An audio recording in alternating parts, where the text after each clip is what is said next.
honestly, King joins these rooms at once. And,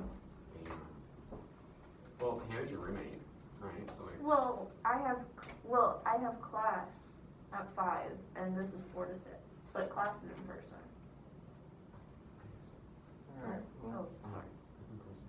Yeah, it's my seniors. I guess I'm gonna go ahead and start now, since you guys had to leave early, a couple minutes extra. So, today's lecture will be continuing the stuff about the early Cold War. We'll kind of go into the space race and things like that. So, for today's presentation, you'll go through the Nearpod site. So, are you able to see the? Oh, it's backwards, isn't it? Is it backwards, Paige? No, I think it's good. Okay, because I can send it to you in the thing if you want. Is it QRA4H? Yeah. Okay, then I got it. Okay. Yeah, so you just enter that on the Nearpod site. You guys probably know how to use that. If not, you just enter the code and it should let you guys enter the presentation. And then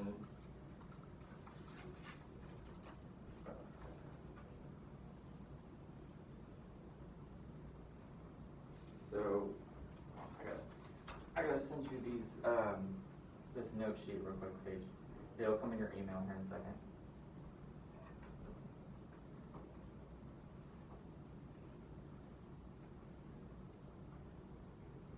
And then for you guys, here's this. It's 2 sheets. You just take yours in and pass the other down. I got you. Thank you.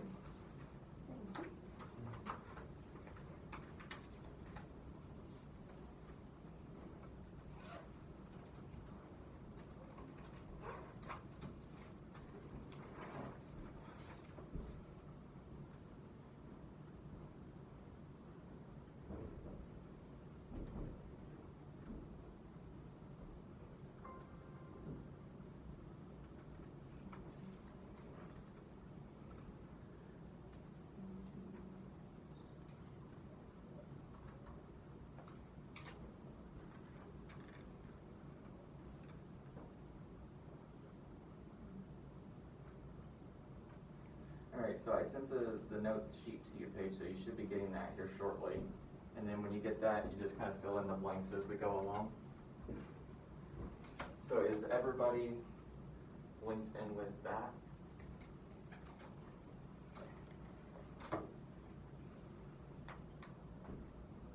So everybody sees this screen here, right? Yes. Okay. Alright, so with this, like I said, with this one, the Cold War expands out from what we were talking about yesterday, so into topics, oh, I said square. The space race, what should be the Red Scare, and we'll talk about like JFK and some stuff leading up to Vietnam Day. Hopefully this works the way it should. So this is a open-ended question, so just answer the following questions in complete sentences. Be as detailed and thorough as possible. And there's a 5-minute time limit, but I don't think we'll need that long.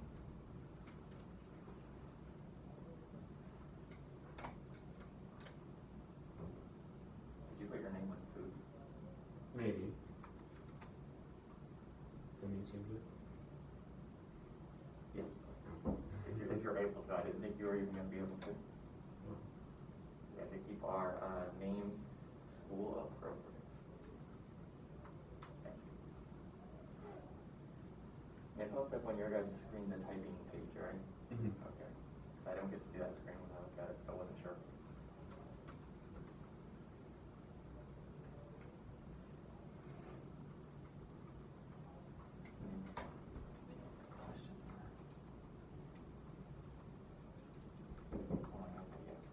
So yeah, some of the reasons that there was mutual distrust between Soviet Union and the U.S. So briefly describing what containment was, and then kind of describe the arms race and possible outcomes of the arms race, what could have been.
1 minute left.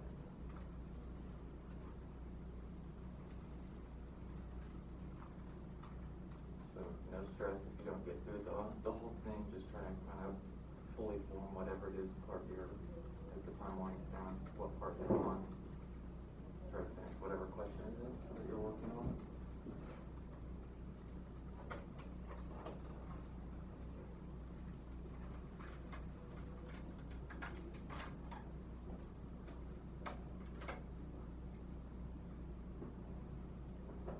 That's actually showing answers.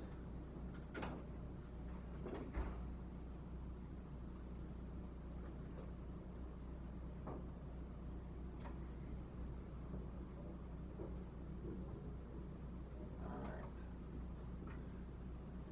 Let me stop the timer. So kind of look through some, does anybody want to volunteer to talk about theirs? I'll talk about mine. Alright. Why didn't you do me? Yeah, I'll talk about mine, then I'm gonna charge you for it. Okay, so the first one, the Soviet Union and the U.S. had tension because Soviet Union was mad that the U.S. didn't enter World War II like earlier, and that resulted in like a lot of, I put Russian, but I guess Soviet Union casualties. Yeah, same thing. And then the Russia also didn't like how the U.S. would intervene in other countries' affairs when it wasn't really necessary, and so the U.S. was trying to like disband communism, and like the Soviets like no more communism. Containment, I'm not really sure about. I kind of forgot that one. I thought it was when the Soviet Union grew, but I could be wrong. I'm not. I could be. I'm probably wrong. You're in the ballpark. Ballpark? Okay. Well, I thought it was when the Soviet Union grew and there's multiple countries. That's part of it, yeah, that's part of it. And then the arms race, I can't remember if it was the H-bomb. I think it's H-bomb. Yeah. But Russia and the U.S. were like, oh, I'll threaten you with a nuclear weapon. Oh, I'll threaten you with a nuclear weapon. So they were like racing to see who could nuclear weapon first. So if they had to use it, they could use it. Yeah, pretty much like I said, other than the containment, which you were pretty much in the ballpark for, that's all right on. So, good work. Anybody else? We don't have to go everybody's. Pretty much that was kind of the gist of it. Alright, so we're gonna go ahead and move on. Thank you for sharing your answer. So I had a couple of these videos that I had set from the other day that I want to show you guys. So I'm not going to do all of them. This one is where they tested the hydrogen bomb. We don't need all of them.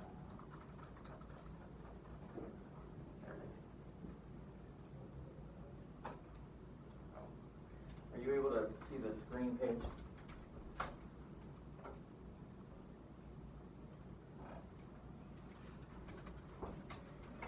So this is them testing the hydrogen bomb as we discussed. So this is what that looked like.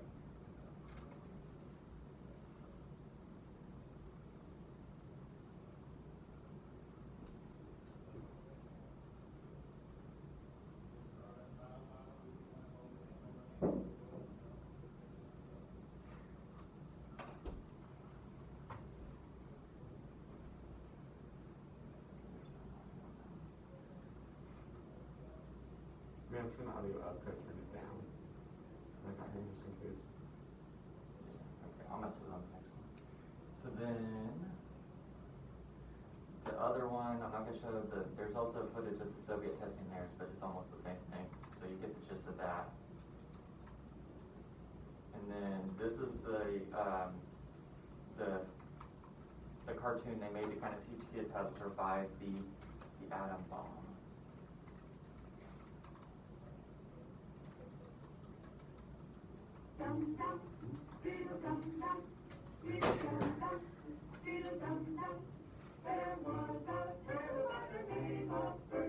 Make sure you're paying attention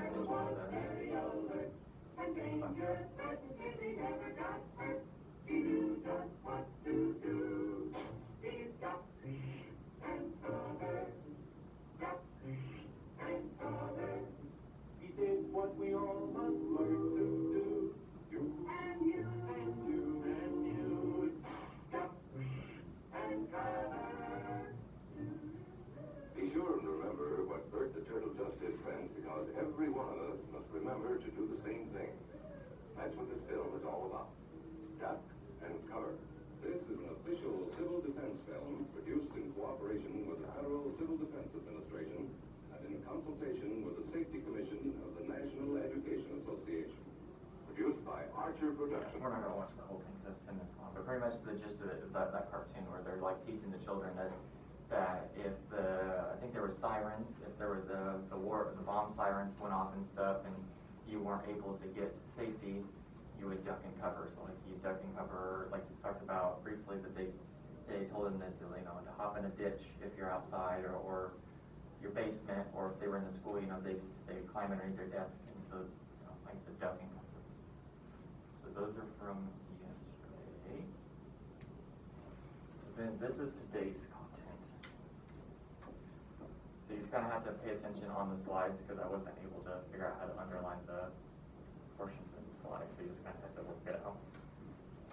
So the space race was another big aspect of the Cold War. So that was the next big part from where we talked about the arms race and those things. The space race was kind of another big portion. So this kind of begins in October 4th, 1957, with the Soviet Union. They launched the Sputnik 1, which is Russian for traveling companion, into Earth's orbit. And this was the first artificial satellite and the first man-made object that went into space. Because of the launch of this, because the Russians got there first, the Soviets, the Americans were not happy because the America liked to view itself as having this grand heritage of exploration. That America, we're explorers, you know, we go places first. Is pretty much like they felt that we had this grand heritage, so it should have been us that got into space first. So then the Americans were not too pleased that the Soviet Union was able to achieve, like I said, putting a man-made object, a satellite, into space before they were. And then on top of that displeasure, there was also fear because the missile that was able to carry the Sputnik into space, it had intercontinental capabilities, which means that missile was able to be fired from anywhere in the Soviet Union and had the capability to reach the United States. And so there was fear that this missile could be made to be able to carry a bomb, carry a nuclear warhead. And then the Russia now had the capability to launch nukes from Russia all the way to the U.S. Everybody get the blanks on that one. Yes, sir. So this is what the Sputnik looked like. So it's kind of like this ball, well not little I don't think, but this ball, and it has those things on it.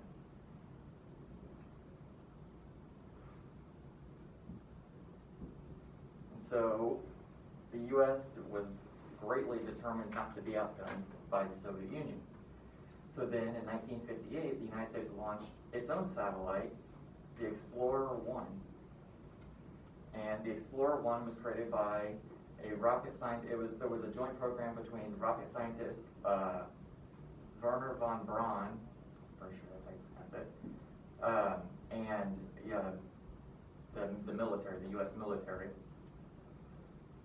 And it was also around this period that President Dwight Eisenhower, he signed an order and created the National Aeronautics and Space Administration, or NASA.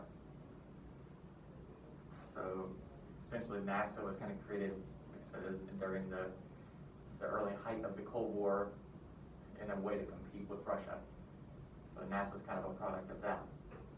And this newly created agency, NASA, was dedicated to space exploration, but they also had another goal that they had to work on, was they had numerous programs that were, the purpose of the programs was to exploit the military potential of space.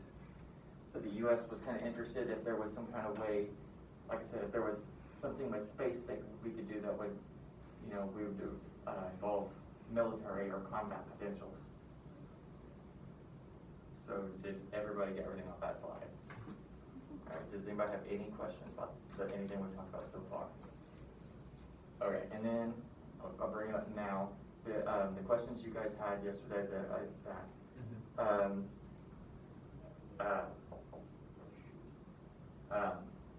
I'm sorry, the communism one, I'm gonna have to look up more, but it kind of briefly, it talked about that there's two forms of communism, like higher level, lower level, and then in higher level communism, there are no wages, there are no pay.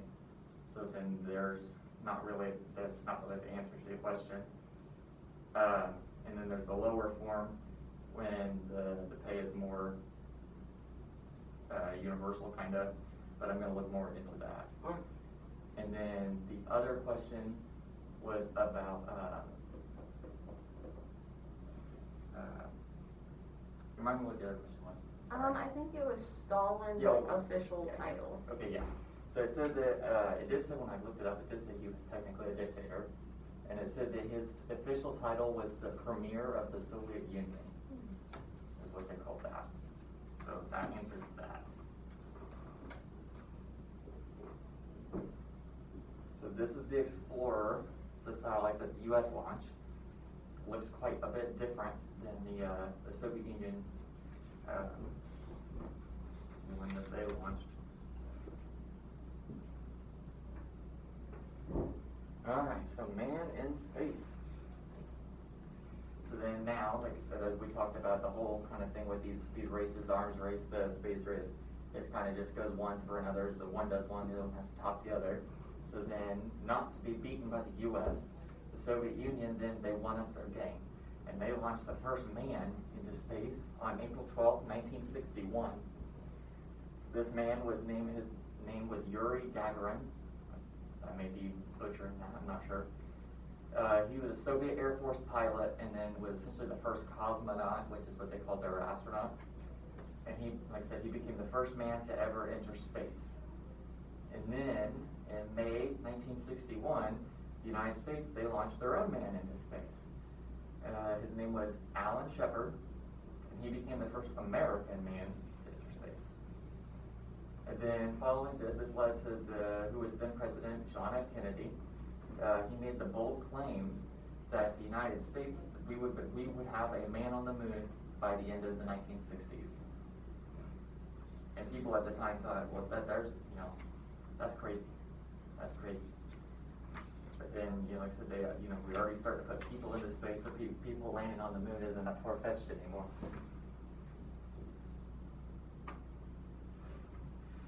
So there's Yuri, that's what he looked like. Alright, so man on the moon.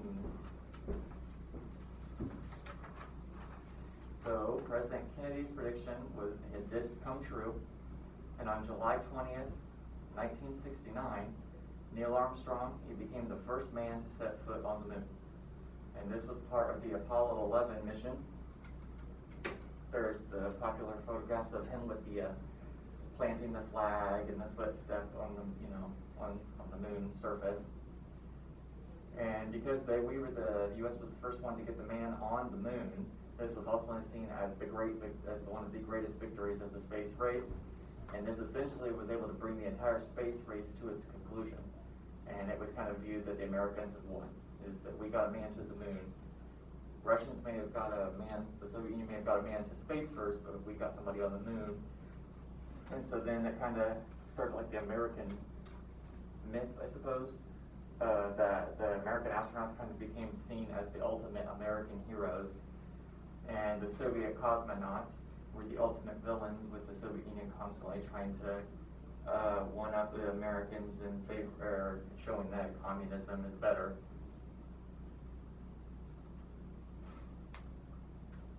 So there's Neil.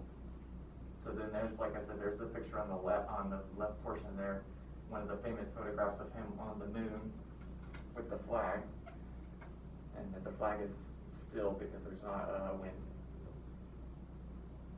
gravity and such. All right, so on this one, you're going to draw your idea, and I don't know if it'll actually let you guys draw or not. Not exactly how it'll work on the laptops. If it doesn't work on the laptops, you can just do it on a sheet of paper. So to draw your idea of the space race, so So you can draw things like the Sputnik 1, the Explorer 1, Yuri, Neil, those kinds of things. You have, there's a 4-minute time limit for that. Like I said, I'm not sure exactly how, if it'll let you draw with the cursors or anything like that. If not, just do it on a sheet of paper or anything or something like that.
Give about a minute and a half.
So kind of just kind of wrap up what you're working on and then go ahead and submit it.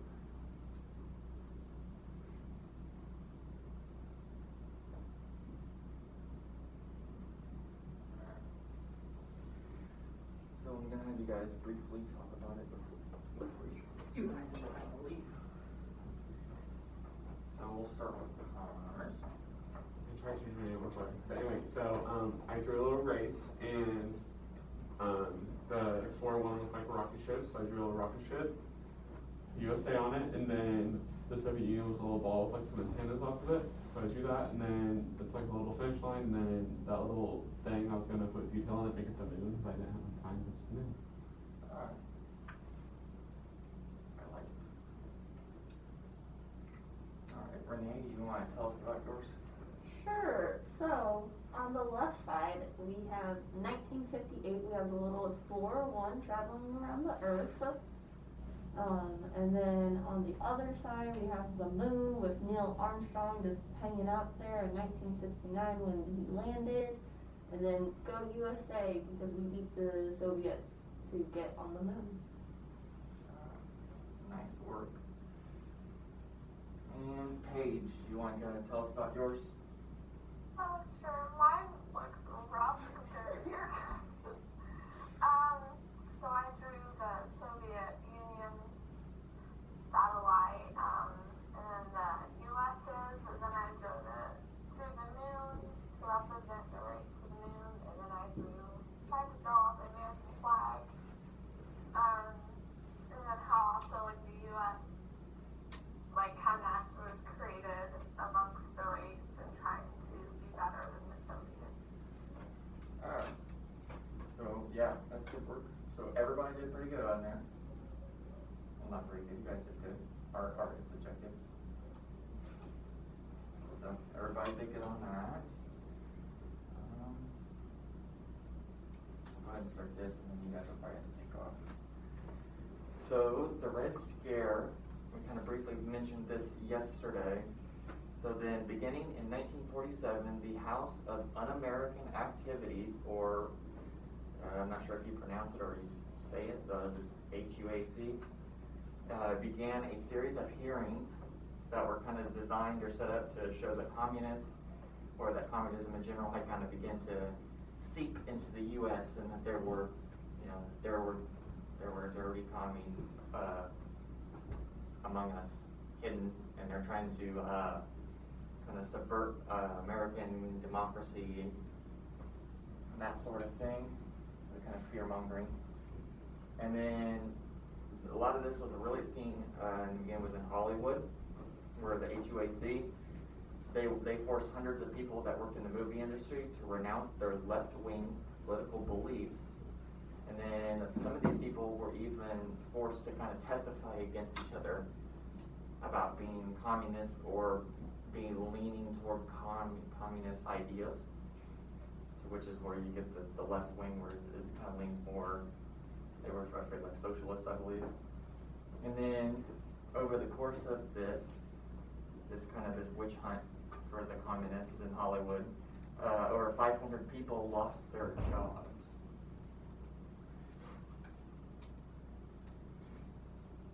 So did everybody get that one?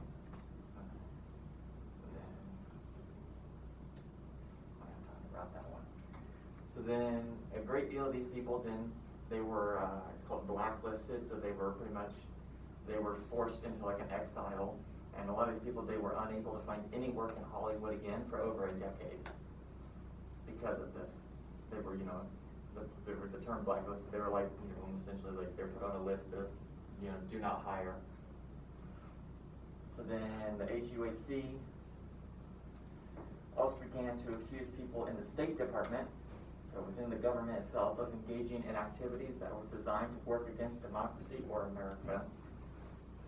Senator Joseph McCarthy, who was an anti-communist politician, kind of expanded the program to target anyone who worked in the federal government, so he really pushed that. And thousands of federal employees would be investigated, fired, and some would even be prosecuted.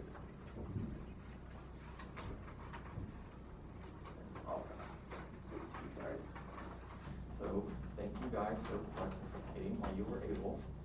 No problem. Thank you. Feel bad that when I set up my Nearpod that I forgot that you guys were gonna leave early. I set up with the game in the end and everything. I completely spaced that today was Tuesday. That's I know. we're gonna miss all the fun stuff. Right. So thank you for being here. Yep. Bye, guys. Bye, everyone. Goodbye. See you tomorrow. See ya. So then it's just now me and you, Paige. Alright. Did you get everything off that slide? Yeah. Alright. So then, because of this hysteria that was caused by the anti-communist policies and like I said, kind of the witch hunt and stuff, a lot of people were affected in one way or another. So then a lot of liberal college professors, they ended up with lost their jobs. And there were some people that were even asked to testify in courts against their friends and colleagues.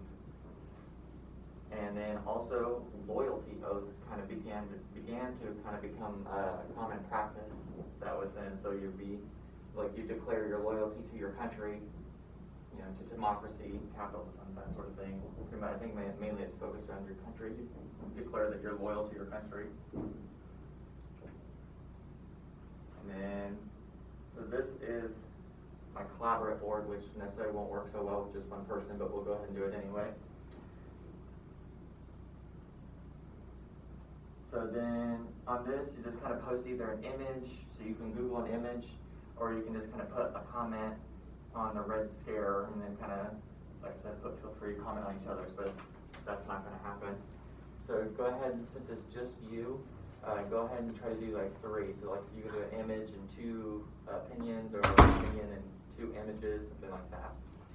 This is just you and Paige, Daniel. Yep. I apologize. If you want to sit, don't prop that leg up, it feels better, okay? And because Paige right there where you can see her and everything. Thanks, Paige. Yeah.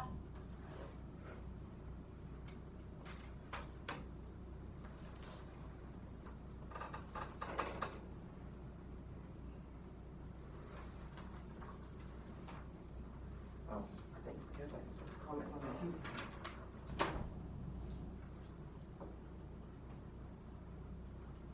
You did have, the other 2 for a little bit, didn't you? Yeah, I had them until they left probably like 2 minutes before you came in. Okay, So yeah, they were here until about 27.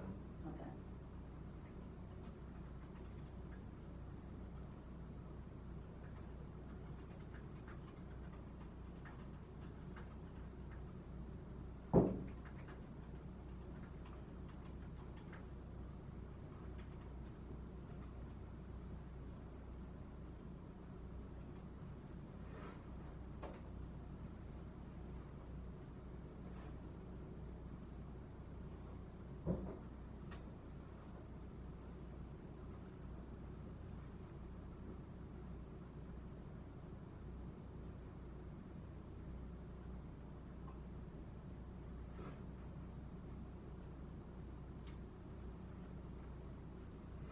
So yeah, go ahead and just do like 1 more page, and then we'll kind of just work on from there.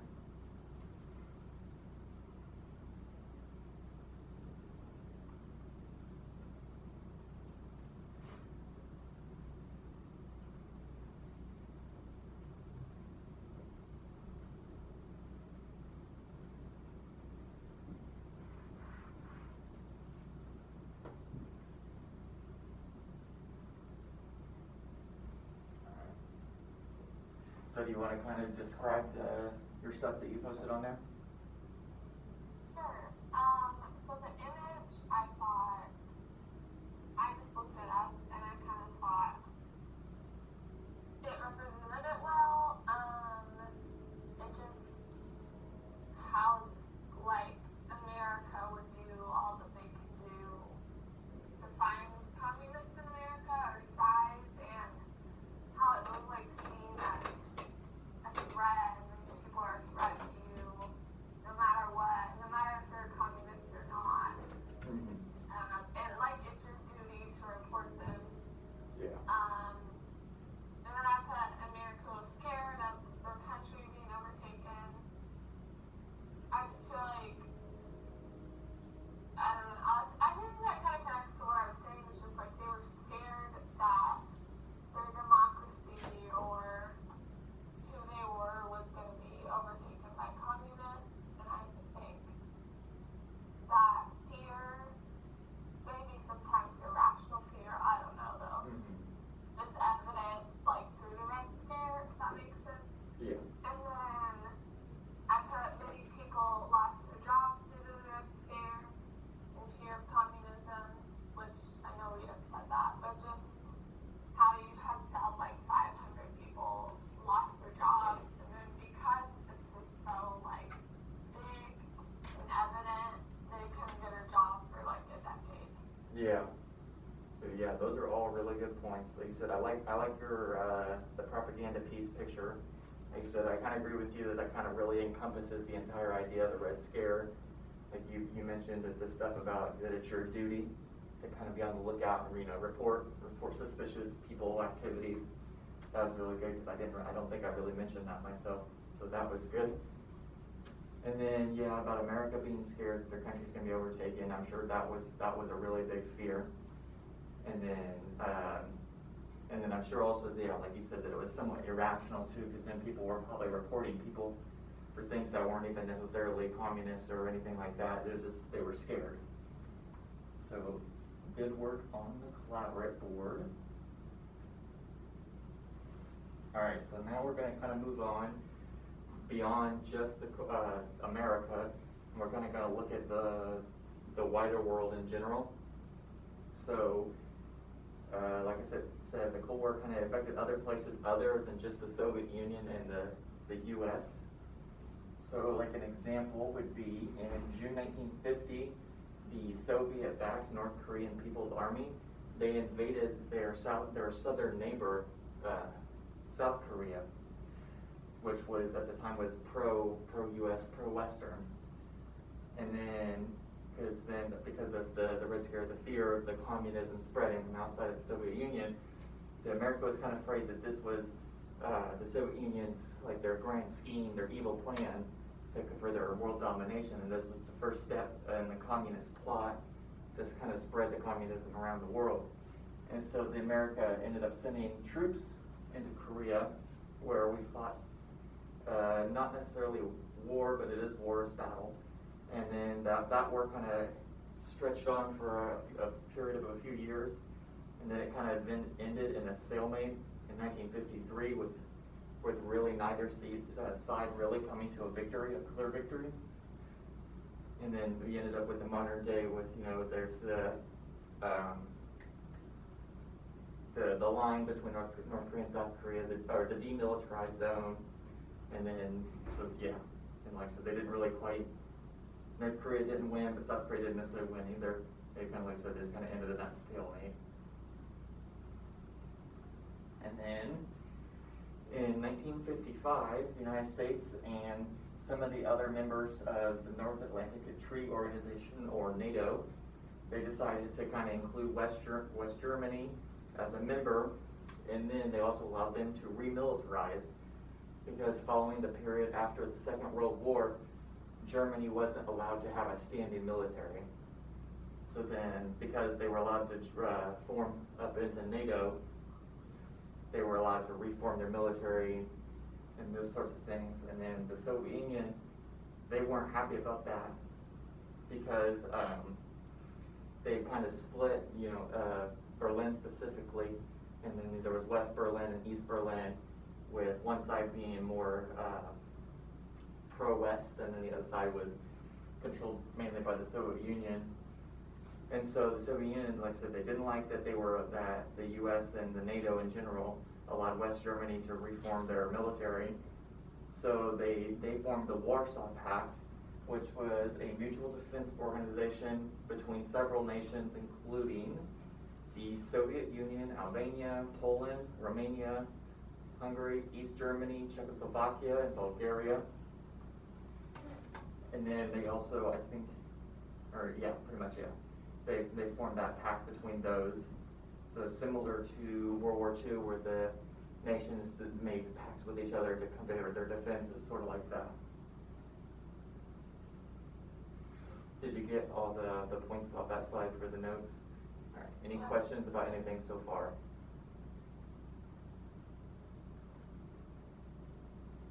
No questions. Oh, you're fine. Do you have any questions about anything we've kind of talked about so far? No. Okay. Alright, so now we're nearing the tail end of today's lesson. So we're kind of in today on the Cuban Missile Crisis, which is crises. So this kind of starts with the Soviet Union beginning to build missile silos and places, launch pads and stuff in Cuba, or in the year 1962. And the United States saw this as a direct threat because of the distance between Cuba and the U.S., because Cuba was only 90 miles away from Florida. and that this would give the Soviet Union a really good launch position to be able to launch missiles at the U.S., and there wouldn't be much time for the U.S. to kind of prepare for the impact, and there wouldn't be much they could do. Versus if they were, launched from over in the Soviet Union, we'd have a period of time where we knew they were coming, we could prepare. If they were launched from Cuba, like I said, since it's only 90 miles, there'd be no time to prepare. There'd be almost no warning. And then the Soviet Union kind of saw that having their missile sites in Cuba was fair, because the U.S. also had missile sites in Eastern Europe that were kind of close to the Soviet Union. Specifically, Turkey was one specifically named. The U.S. Navy, so pretty much the president and some of the other executives in the U.S. government kind of met together and decided how they were going to go about doing this, and so how they were going to handle it. And one such option they come to was they thought about invading Cuba, and then they kind of decided after, because there was the Bay of Pigs thing, where they tried to invade Cuba and assassinate Fidel Castro, and that didn't exactly pan out well. So they didn't really want to go for another try of trying to invade Cuba. So then they settled on forming a blockade to kind of block off Cuba with the U.S. Navy to prevent the Soviet Union from delivering new missiles.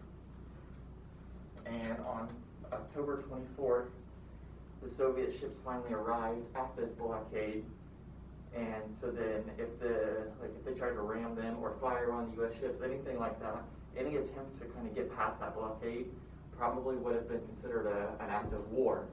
And it would have been essentially the Soviet Union declaring war on the U.S., and it probably would have resulted in a World War III scenario. Did you get everything off that one? Any questions? So then, Cuban missiles. So like I said, the Soviet ships had finally reached them, but thankfully the Soviet ships stopped. They didn't try to get past. And then there was a very, very tense 2-week standoff, and eventually after that the two sides finally came to an agreement. And during this period there was, the Soviet ships were sending messages to the U.S. ships, so there was communication. And there was also communication between the U.S. government and the Soviet Union government. And they kind of came to a conclusion on that, where the Soviet Union ended up sending a letter to President Kennedy, saying that they would decide. Originally, their first letter said that they would remove their missiles from Cuba if the U.S. would make a pact that they would not invade Cuba. And then they sent a second letter, and they said that they would still do the same, but also they added in second caveat that the U.S. had to remove their missiles from Turkey, because as I mentioned, the Soviet Union didn't like that the U.S. had their missile silos in Turkey that were capable of almost the same thing. They have the same fears that the U.S. did with Cuban missiles. And so both sides eventually kind of agreed on these terms, and the situation was diffused. And then also, so to prevent future situations like this, they set up a direct hotline in Washington. Probably, I don't know if it was at the White House, they didn't necessarily say. But yeah, they set up a direct hotline straight from Washington to Moscow, so that in future situation, if something like this were to come up again, the president and such could communicate directly to the Soviet Union, and this situation wouldn't kind of get blown up to an almost war scenario. So, I think this brings the last part. So it's a quiz game, and I'm not sure exactly how to work with just one player, but we'll go ahead and try it anyway. It just means that you're guaranteed to win.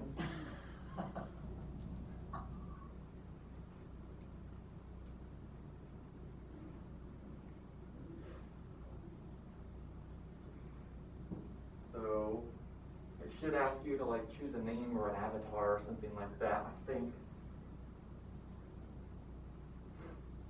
Is that what you're seeing on your end? Yeah, I don't know if I clicked the right one, but I see me now. Alright, you're ready to go then? Yeah, yeah. So go ahead and hit start. And I think it gives you like 30 seconds for each question, and they're all multiple choice.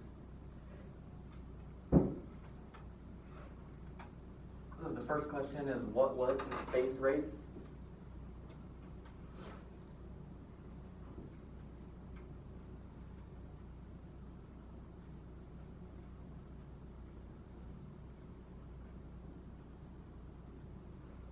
Oh, that's cool.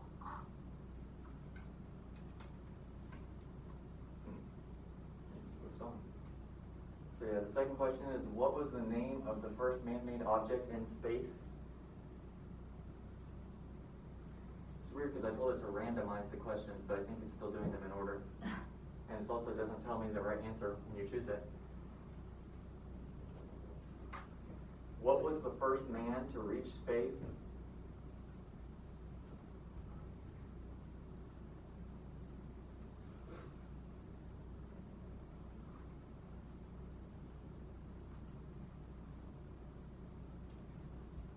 You're climbing the hill with no competitors in sight. You know, clear victories ahead. Who was the first American to walk on the moon?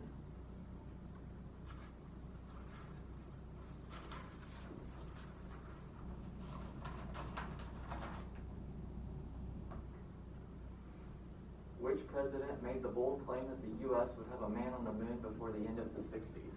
Okay, so it is kind of going in out of order.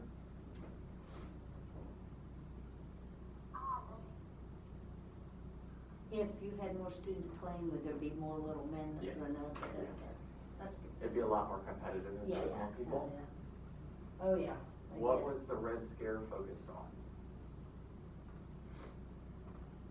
Because I remember in the early field experience last year, the kids, this was the game that they specifically playing this. They want to play it over and over and over, Mhm. like they beg. So they like this game.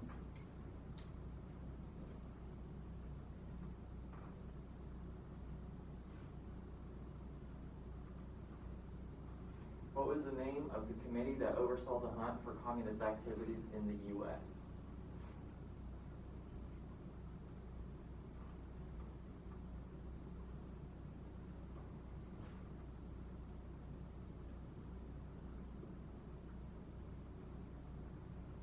Which senator expanded the communist hunting program to include everyone in the federal government?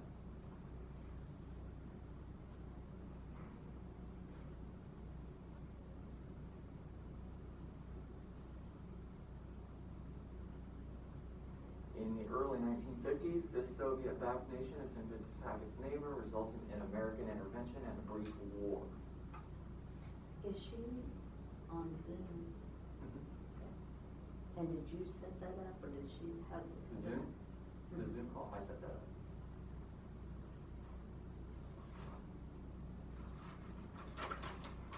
Did you invite Kylie and she was there joining? She had emailed last night saying that she wasn't going to be here today, so I just didn't send her the invite. That's perfect.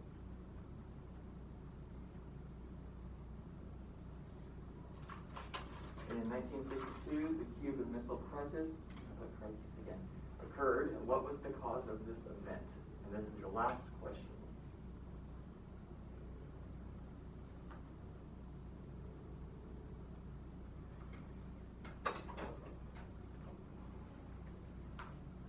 Well, you won. What a surprise, Paige. So that is the end of today's lesson. I was kind of using the quiz game as kind of like your exit ticket. So that's the end of today. I think tomorrow we're kind of going to start the Vietnam War. So thank you for participating. And I will see you tomorrow. You didn't have any questions, did you? No. Okay. I'll see you tomorrow then. Alright, bye. Goodbye.